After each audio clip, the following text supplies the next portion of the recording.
სინასტრია ხა ძალიან დიდი თემაა ზოგადად არის. შენ რა გაინტერესებს კონკრეტულად? ტექნიკურადაც შემიძლია გიპასუხო სიტყვაზე, ემოციურადაც რა გაინტერესებს ყველაზე მეტად? აი პირველი მომივიდეთ ამ თავში არის ეს რომ როდესაც სინასტრიაში არ არის სატურნის ასპექტები. სატურნი ითვლება რომ თუნდაც მოქმედებს, სატურნია, მაგრამ თუ სატურნის ასპექტები არ არის, მე ესე ვიცი რომ არ არის ისე ურთიერთობა არ შედგება ხანგრძლივი არ იქნება, შეიძლება იყოს აი უცაბედი შეხვედრა, რაღაცა აღმაფრენა, რაღაცა აი ზღაპრული ურთიერთობა აქვს და შეიძლება ერთ თვეში, ორ თვეში დამთავრდეს ეს ურთიერთობა, სამ თვეში დამთავრდეს ურთიერთობა. რა ხდება? ძალიან საინტერესო რაღაცა მკითხე ახლა შენ, ეს ამაზე არ მელაპარაკე, ახლა აგეხსნე როგორ მუშაობს სატურნის სინასტრიაში, რამდენიმე ასპექტში აღვნიშნე. აი რა მინდა კითხო, სატურნი პირად პლანეტებთან უნდა იყოს თუ სახლებში შეიძლება უერთდებოდეს? ესე იგი, პირველ რიგში სატურნი დროში წელავს სატურნი ყველაფერს, ამიტომ შენ გაგიგია სწორად რომ თუ არის სინასტრიულად სატურნი კავშირში, ახანგრძლივებს ურთიერთობას,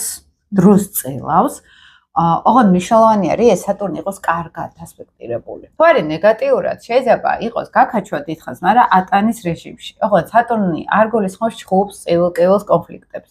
აი ზუსტად თუ ჩემი სატურნი ვიღაცის ვენერასთან არის შეერთებაში, ეს იქნება რომ მე ვარ მისთვის სატურნიანელი რაღაცის მასწავლებელი.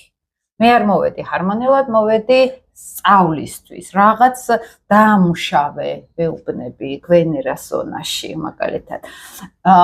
ადამიანის სულიერი განვითარება განსაზღვრავს, ეს იქნება სადამსჯელო ღონისძიება თუ სასწავლებელი ღონისძიება.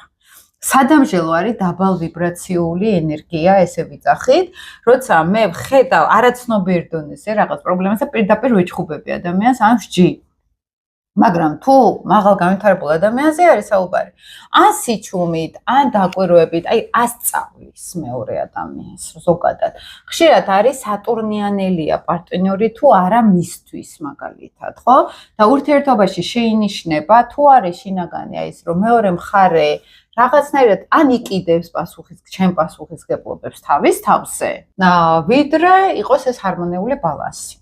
პირად პლანეტებთან ძიმედ ვამბობთ, სატურნი თუ არის შეერთებაში, ეს არის ჩაქრობა მთვარესთან, აქრობს მეორე ადამიანის ემოციებს, უუფასურებ მაგალითად, ან კიდევ პასუხისგებლობებს ოჯახზე, ემოციებზე და ასე შემდეგ, ასე შემდეგ. შეერთება და კვადრატი და ოპოზიცია ალბათ, ხო? ჰარმონიულ ასპექტში ესეც არ არის მთლად ისეთი ჰარმონიული, იმიტომ რომ სატურნი ზოგადად მძიმე პლანეტაა და ურთიერთობებში რაღაც სწავლის და გაკვეთილის მიღების ენერგეტიკული ველი შემოდის. მაგრამ მაინც ყოველ შემთხვევაში ეს არ არის გადაულახავი წინააღმდეგობა და არ არის რომ ეს უბედურების განცდას მაძლევს.